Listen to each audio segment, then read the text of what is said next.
In the drowned vaults beneath the city of salt and glass, grief was considered a civic failure. The rulers above had forbidden mourning generations ago. No black veils were worn in the streets. No bells were rung for the dead. No names were carved deeply enough into stone to survive the rain. Sorrow, the magistrates declared, weakened obedience. Pain encouraged memory. Memory encouraged rebellion. So the city learned to smile with empty mouths. But beneath its foundations, where old seawater pressed against the stone and lanterns burned with pale chemical fire, an order of alchemists kept a different doctrine alive. They did not believe pain should be hidden. They believed it should be corrected. To them, suffering was not sacred, instructive, or human. It was a defect of the flesh, a flaw in the mortal design, a warning bell that rang too loudly and too late. The order sought not to heal wounds, but to remove the body's dependence on warning. They wanted a soldier who would not break beneath agony, a martyr who would not tremble before fire, an assassin who could cross poison, corruption, and darkness without hesitation. Their earliest experiments failed. Some subjects burned from within when exposed to distilled radiance. Others became blind, their eyes filled with fractured color. A few survived without visible injury, only to die hours later, smiling calmly as their organs surrendered without protest. Still, the alchemists continued. They had found the edge of a principle, and they were determined to sharpen it. Long before the citadels learned to fear the night, one master of the order proposed a doctrine that denied darkness its ancient authority. Shadow, he claimed, was not the absence of light, it was debt, a balance owed by every body that cast a silhouette. A promise made to decay, a claim held by corruption, rot, and the unseen powers that fed upon endings. If darkness was debt, then radiance could be used as payment, not gentle light, not the warmth of hearths or temples. Violent radiance, stolen dawn. The alchemists began gathering light before sunrise, trapping the first impossible colors inside glass grown from grave dust and powdered crystal. They captured torch fire as it died, moonlight reflected from execution blades, the final brightness in the eyes of the dying. They pressed grief into spectrum, terror into geometry, and regret into shimmering residue. From these substances, they forged a many-faceted phial bound in coiled brass. Its core pulsed with rose-violet brilliance, alive like a sunrise held captive beneath glass. They first named it the Prism of borrowed dawn, for it did not create light. It stole tomorrows. But the oldest among them gave it another name, after seeing what it did to those who drank from it. The Prism of the Hollow Heart. Among the order was a scholar named Edravan, a man who feared only one thing, not death, not pain, not judgment. He feared the moment between wounds, when the body remembers it is made of flesh. He had seen soldiers fall not from the blade itself, but from the realization that they had been opened. He had watched prisoners endure torture until comprehension reached them. He believed terror did not live in injury, but in recognition. So he sought a way to live beyond recognition. In the catacombs beneath the city, he refined the prism's formula. He bound captured brilliance with a drop of his own blood taken while his heart nearly failed.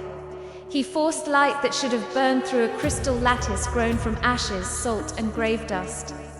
Then he sealed the vessel with brass shaped into a serpent devouring its own tail. The serpent was not decoration, it was warning. Borrowed time returns to its mouth, the circle closes. Every draft tightens it. Edravan understood the prism was not a healing potion. It was not armor, it was not blessing. It was refusal, a radiant denial of endings. The first true subject was a knight condemned to endless battlefield visions. Even in sleep, he heard arrows entering flesh. He woke clawing at scars that had healed years before. He could no longer distinguish memory from wound, steel from dream, yesterday from war. The alchemists considered him ideal. He feared sensation more than oblivion. When the knight raised the prism to his lips, witnesses recorded that the chamber filled with colors no flame could explain. Rose, gold, violet, and white unfolded across his armor. His breath slowed, his posture straightened. The trembling in his hands ceased. Then they cut him. His wounds opened. His blood fell. But he did not flinch. Where agony should have rooted him to the stone, there was only cold illumination. His veins shone faintly beneath his skin. His body continued moving as though pain had never been invited into its design. The Order celebrated. Pain, they declared, had been conquered. For 3 days, the knight did not remove his helm. When they finally pried it free, his eyes had become faceted like cut glass. He did not react when a blade severed 2 fingers from his hand. He did not turn when fire caught the edge of his cloak. He did not gasp when his pulse faltered. He only watched the colors dim. The alchemists learned too late that suffering was not merely an enemy, it was a signal. Without it, flesh exceeded its limits without complaint, and death arrived without resistance. The prism did not protect the body, it erased the meaning of protection. When consumed, its radiance made flesh into a corridor. Harm passed through without resistance. Darkness could not cling because, for a brief span, the drinker ceased to be a proper target for decay. Corruption failed to recognize its host. Shadow-born forces bent aside like black water around glass. For that fleeting interval, the bearer stood beyond ordinary ruin, but the cost was severe. The heart's reserve was thinned to a final thread. Stored vitality emptied itself into the prism's equation. The drinker did not survive by strength, endurance, or resilience, but by timing. While the radiance burned, darkness could not claim them. When it faded, everything deferred returned.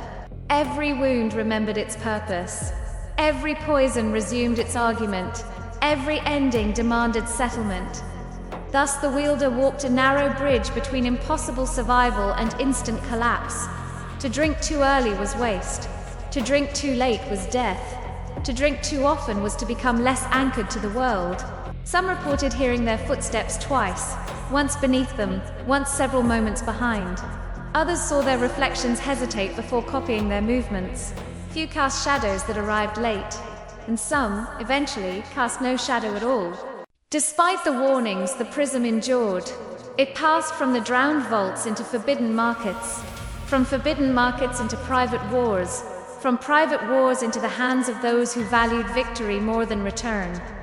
Assassins carried it through poison clouds. Zealots drank from it before walking into sanctified fire. Martyrs mistook numbness for transcendence. Veterans of impossible battles wore prisms at their belts like captured stars, saving them for the moment when escape became ash and steel closed from every side. For a time they became unkillable, not because they were strong, because they were already halfway gone. Blades could open them, venom could bloom, fire could hollow them. Yet their lives would not fall into the final silence. Their vitality remained suspended above the abyss, held there by a crystal logic that refused to resolve. Many survived the battle, few survived what followed. When the light faded, their bodies remembered everything at once. A cut that had been ignored became a sentence. A poison that had been delayed became a verdict. A wound that had waited politely returned as catastrophe. Those who lived after the prism rarely spoke of triumph. They spoke of absence, a hollow behind the ribs, a silence where fear once warned them to step back from the edge. The body had forgotten terror. The soul had not. The brass serpent coiled around the phial became an object of study among surviving alchemists. Some believed it was merely Edravan's signature. Others thought it contained hidden measurements, the exact duration of the draft, the safe interval between uses, the maximum number of dawns one life could borrow before repayment became unavoidable. But those who listened closely heard something else. When the prism was warm, the serpent clicked faintly against the glass. Not like metal, like teeth, the serpent devouring its own tail represented more than eternity. It represented consumption without progress, a loop of borrowed mourning feeding upon itself until nothing remained but brightness and hunger. Each draft closed the circle tighter. Each use placed the bearer further out of step with ordinary time. Those who relied on the prism too often began to lag behind their own existence. Their voices echoed before they spoke. Their wounds bled before blades touched them. Their shadows waited at thresholds, unwilling to follow. The final stage was called hollowing. Not death, not transformation, a failure of arrival. The body continued forward, but something essential stopped coming with it. The last known bearer of the prism was an executioner monk named Saerun Vhal. He belonged to an austere order charged with ending what armies could not contain. When a plague of void spawn descended upon the eastern regiments, entire battalions vanished beneath storms of annihilating darkness. Steel dissolved. Prayer failed. Siege engines collapsed into black dust before touching the enemy lines. Saerun was given the prism without ceremony. No blessing, no farewell, no expectation of return. He walked alone into the ruined valley at dawn. Witnesses from the ridge claimed the void spawn opened around him like a wound in the world. Darkness struck in waves, swallowing banners, stone, and corpses alike. Yet Saerun continued forward. When he drank, his form refracted. Rose and gold burst through the black storm. His body became a prism of impossible angles. The void bent around him like water around glass. Corruption could not cling to his flesh. Entropic fire passed through him and emerged as searing luminosity. Where chaotic darkness touched his radiance, it ignited. Venom became light. Rot became flame. Degeneration became a burning halo. Saerun moved without haste. He struck only when necessary. Each step carried him deeper into the heart of the plague until the valley itself seemed to brighten from beneath the ash. By evening, the void spawn were gone. So was the dawn. Saerun returned to the ridge as the prism's glow faded in his hand. He had no wound upon him, no blood on his robes, no visible mark of battle. Then he collapsed, not from injury, from repayment. The body beneath the robe was intact, but empty, as if the future that should have carried him onward had already been spent. The prism was recovered beside him, still warm. Its rose-violet core had dimmed. Another sunrise had been consumed. Among the few alchemists who still dare speak of the prism, its nature is no longer misunderstood. It does not grant endurance. It does not heal. It does not strengthen the flesh. It redefines the conditions of harm. While active, it denies corruptive and shadowborn destruction the right to claim the bearer. It turns the body into a passageway for ruin, allowing darkness to pass without finding a place to remain. It holds life above the abyss, but only by hollowing the one suspended there. Radiance reacts violently with chaotic energies. Venom, rot, and degeneration may flare into brilliance under its influence, but this brilliance is not mercy. It is conversion. It is debt made visible. The body survives because it has been emptied of ordinary consequence, then consequence returns. That is why the prism of the hollow heart is never issued to guardians, never to soldiers, never to those expected to hold a gate, defend a throne, or survive a campaign. It is given only to those sent where survival would be inconvenient to hope for. A final instrument of forbidden sunrise. A promise of invincibility that works only by spending the life it appears to save. And deep within the many-faceted phial, beneath the brass serpent's tightening coil, the stolen dawn still pulses softly, waiting for the next trembling hand to mistake absence for salvation.